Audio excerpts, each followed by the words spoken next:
মা বাপ। আচ্ছা আপনারা বলুন, শ্বশুর বাড়ি গেলে শাশুড়ি নামে দেখলে একটা মুরগি জব করিয়া সম্পূর্ণ গোস্ত খায়, আর মা একটা মুরগি জব করে 3 ভাই 3 বোনে খায়, 6 জন খায়, এরপরে সুরা থাকে, জল থাকে, এটা মাও খায় বাবাও খায়। আপনারা বলুন, যে একটা মুরগি জব করিয়া, যে শাশুড়ি একটা মুরগি জব করিয়া সমস্ত গোস্ত জামাইকে খাওয়ায়, আর যে মা একটা মুরগি জব করে 3 ভাই 3 বোনে খাওয়ায়, তাহলে সেই শাশুড়ি ভালো না মাওই ভালো? আর কত গোবিন্দ ভাই দেখছেন, সত্য করে কয়েন আন্দাজও করেন না। এক মুরগি জব করে মা, 3 ভাই 3 বোনে খাওয়ায়, 6 জন, সুরব আছে জল আছে, ওই কিনে বাবাও খায় মাও খায়, আর শাশুড়ি কিছুই খায় না, একটা মুরগি জব করিয়া জামাই খাওয়া, তাহলে ভালো কেনা? সৌরি দেখছেন, এই যে সৌরি দেখছেন না, সৌরি আল্লাহ যা তোর সরি তোর কপালে পুরি দিবে, যা আমি তো দিলাম, যা সৌরি।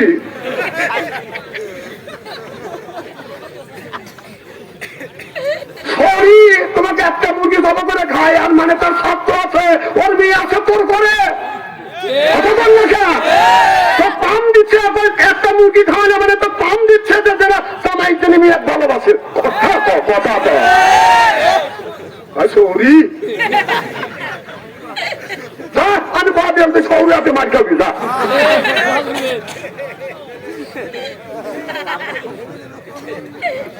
খুব কি খারাপ লাগতেছে নাকি?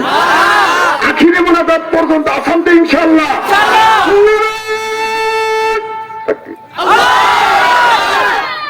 আপনারা ঠিক আছে, এত রাত হয়ে গেছে, গভীর রাত, একটা লোকের চোখের পাতা বন্ধ হয় না, মুখে দেখছি হাসি, আমি অন্তর থেকে করি আল্লাহ জানে করে জান্নাত পাচ্ছি, জোরকান আমি। আমার ভাইয়ের আমার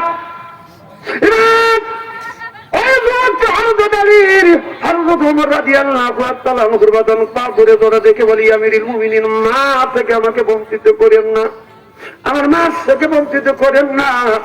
এবার হযরত আলী ছেলেটার কথা শুনিয়ে কাঁদে আর বলে,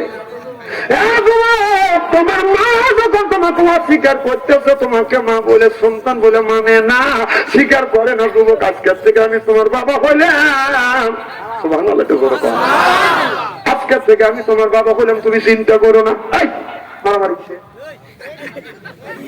দুটো খেলা বাচ্চা হেরে না,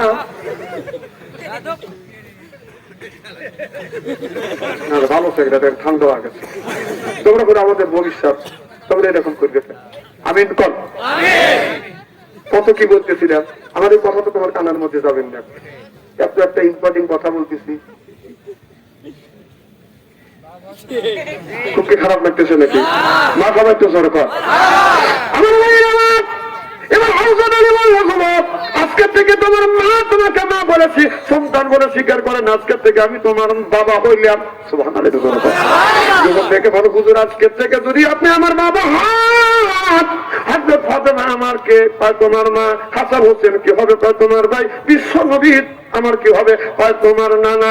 যুবক বলে, আপনার মতো মানুষ যদি বাবা হন, ফাতেমার মতো মেয়ে যদি আমার মা হয়, আলীর আর হাসান হোসেন মতো 2টা ভাই যদি আমি পেয়ে থাকি, বিশ্ব নবী যদি আমার নানা হয়, আর চাইতে খুশির সংবাদ আর পৃথিবীর কোন মানুষের হয় না।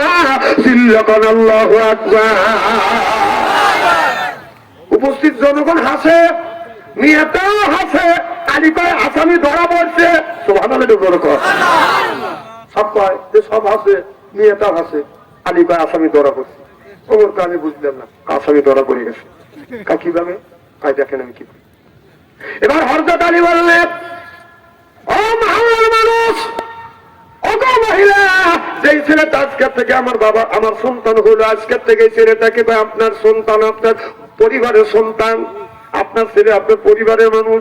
হযরত আলী বললেন, এইটা যদি পরিবারের মানুষ হয়, আমার এই ছেলেকে আমি বিয়ে করা নিয়ে যাবো। সব মানুষ বললে হুজুর বিয়ে করাইতে পারে। মেয়েটাকে বলে, ও গো মা, আমার এই ছেলেটা আমার কে পায়, আপনার পরিবারের মানুষ, আপনার সন্তানকে, আমার ছেলেকে বিয়ে করবো। এবার মেয়েটা হাকে। হযরত আলী বলেন, মা তোমার কি স্বামী আছে? তাই না। মা আছে? তাই না। বাবা আছে? না। হযরত আলী বলে, মারে তোমার মাও নাই বাবাও নাই, তোমার তো বিয়ে শাদী হয় না, আমার এই ছেলের সাথে আজকে তোমাকে বিয়ে দিয়া বৌমা বানাইয়া আমার বাড়িতে তোমাকে নিয়ে যাইতে চাই। আল্লাহু আকবার। আর মেয়েটা কথা কয় না, খালি কান্দে। আলী বললেন, মা কেন তুমি কান্দো? হযরতে এই মেয়েটা হযরত আলীকে বলে, বাবা আপনার কথা ঠিক, প্রস্তাব ঠিক আছে, তবে শোনেন, মা হইয়া সন্তানকে কোনোদিন বিয়ে করতে পারে না। হযরত ওমর, ওনার কাছে বড় একটা তরবারি না থাকে, ছোট একটাই থাকে। সুবহানাল্লাহ, তো বড় কান তরবারি টান দিয়ে বের করছে। এই ছেলেটা তোমার কি হয়, বিয়ে করবে না কেন? কয় এই ছেলেটা আমার ছেলে, আমার হইয়া সন্তানকে কোনোদিন বিয়ে করতে পারে না। আলী হযরত ওমর তরবারি হাতে নিয়ে বললে, এত বড় মিথ্যা কথা আমার সামনে কেন তুমি বললে? মেয়েটা দেখে বলে, ইয়া আমিরুল মুমিনিন, কথায় কথা তরবারি বাইর করেন না, থামেন, অত ভাই করা ভালো না। সুবহানাল্লাহ, এটা জোরে কর। একজন মহিলা ওমরের মতো মানুষকে বলতেছে, কথায় কথা তরবারি বাই করেন, অত তরবারি বাই করে ভালো না, থামেন। হযরত আলী, হযরত ওমর থামে গেছে। অর্ধ পৃথিবীর বেঁচেতে এই কথা যদি আমাদের হাসিনে পাওয়া যেত, কি করতো? আরে